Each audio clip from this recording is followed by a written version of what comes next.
Hello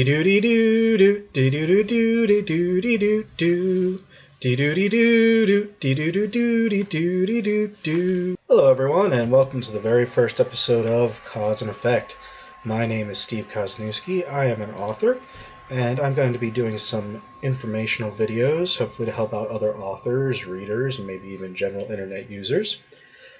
Just a warning, I do intend to do future videos, but this particular video is going to be about Amazon keywords, which is a very specific and not very interesting to people outside of the authorial world topic. So you may want to tune out for this one if you're just your average reader, average internet Joe. So today we're going to be talking about Amazon keywords, like I said. So what is that? Well, an Amazon keyword is basically any words that are associated with your book or your other product on Amazon. So let's say I'm an average Joe and I sit down to my computer and I don't know exactly what I'm looking for, but I know that I'm looking for zombie fiction. So I start typing in zombies. Now what's happened here is Amazon keeps a whole list of all the stuff that everybody in the world searches for.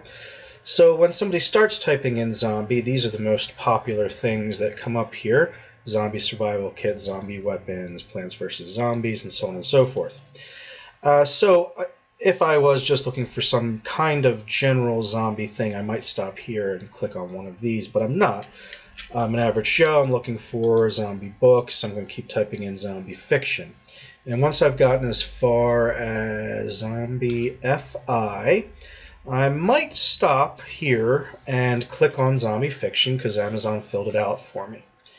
And now I'm looking at the Amazon keyword results for zombie fiction. And as you can see here, there's 22,320 of them. And the number one is Crash Book 1 by Michael Robertson. Number 2 is #zombie by Al K. Line, and so on and so forth, and on down the line. There's, 20 pages. I'm guessing there's probably about 2,000 pages if there's 10 to a page and 20,000 results. Now, somewhere in here is me, Steve, the author's book, Brain Eater Jones. That's my debut novel, which is an actual piece of zombie fiction. So I've used very broad keywords here, and I don't know where between number 1 and number 22,320 falls my novel. But I do know that Michael Robertson here is going to benefit the most from the average Joe who looks up zombie fiction. He's always going to be the first person that pops up, and he's probably benefited significantly from this. Okay? So I can also use more specific keywords. Now you can actually just go down the line, and let's say I can just do zombie, and go down by the alphabet, and you can do zombie A. Here's the most popular words for zombie A: zombie apocalypse, survival kit, and so on and so forth. Zombie B, zombie backpack, zombie C, zombie car decal, zombie crossbow, so on and so forth. I can go down real specifically because my book is about a zombie detective, and I can type in zombie D, doesn't come up. E still doesn't come up. But when I go zombie det, it knows I'm looking for zombie detectives. So here's a much more specific keyword that I just used rather than fiction. And the reason I can tell that's much more specific, over here we're looking at 2,655 results. So only about 10% of those results for zombie fiction. So the keywords, again, I want to be at the top of this keyword here, potentially, because Kevin J. Anderson here with one of his Dan Shamble books is benefiting the most from the keyword zombie detective. So I want to be at the top of this list, potentially, if I think a lot of people are searching for zombie detective. So it's kind of an art, kind of a science, picking out what keywords you want your book associated with. And for the most part, it'll seem like you can't control what keywords your book is associated with, A, and what people are looking for, B. But you do have a little bit of control over that from kind of a grassroots perspective. And I'll show you that now. So I've mentioned already my novel called Brain Eater Jones. So let's say I want to find my novel. The fastest way I'm going to do it is to type in the actual, title of the novel. And here we go, Brain Eater Jones. First hit for the keywords Brain Eater Jones. However, as I've said already, you want to think about how popular these keywords are. There's 3 results total. All 3 of them are my books. One's my paperback, one's my second novel, and one's the one I'm actually looking for. So these keywords are basically useless. And, logically, we can all agree to that. Because unless somebody is sitting down to actually look for Brain Eater Jones, they're not going to type in those keywords. What I want is the average Amazon, buyer who is looking for something kind of general is going to accidentally stumble upon my book by using keywords. That's our goal here. So we can help to do that a little bit. Now, if you look at the link up here, what we're looking at here, the actual cutoff, which is meaningful for this book, to be able to find this book, is right here. Okay? So that's the point where you see this alphanumeric here.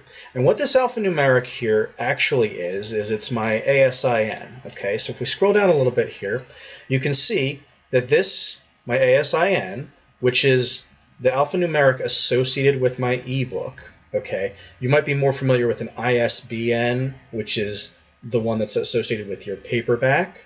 Okay, but that exactly matches this one here.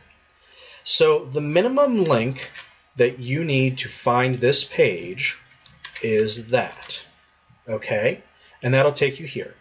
So if you want a nice, clean link to share with people that's always going to take you to your page, you can potentially use this. However, if you use this, you're not keying into the power of your keywords.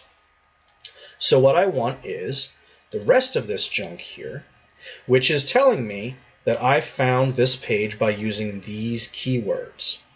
But like I said, these keywords, these actual keywords, Brain Eater Jones, are not actually very useful to me unless I know you were already looking for my book. So what I'm going to do is I'm going to copy this link here. I'm going to go over to my notepad, okay, and I'm going to paste that in here. Now, when you get to the end, it's going to say keywords equals, and then it's going to state the keywords that you used to find that with a plus sign in between them. So what I'm going to do is I'm going to spoof the system a little bit. I'm going to remove Brain Eater Jones, and I'm going to type in my preferred keywords of zombie fiction. Like I said, I could use zombie detective, I could use zombie book, whatever. It's kind of an art, not a science, but you figure out what keywords you want to use. Like I said, you can just go down the alphabet and try and figure out what's going to work best for you. Now, when I take this link here and put it in, what you see here is that it's spoofed the system, okay? And now it believes that I found this page by using the keyword zombie fiction. So what's happened is, from my original search there, when I typed in zombie fiction and I came up with the 20,000 odd results, okay, now what's happened is Amazon has said, okay, somebody found this book by looking in zombie fiction, so I've infinitesimally bumped myself up here. So I might have gone from 22,320 to 22,319 or whatever. So that happens every time that I use this link, okay? So when you're sharing on, Twitter, Facebook, or, on your website, whatever, try using this link. And now whenever anybody clicks on that, Amazon's going to think that you found it using these keywords, and that's going to bump you infinitesimally up here, okay? And that's how keywords work in a nutshell. So thanks for tuning in, and I hope it's been informative, and we'll see you next time.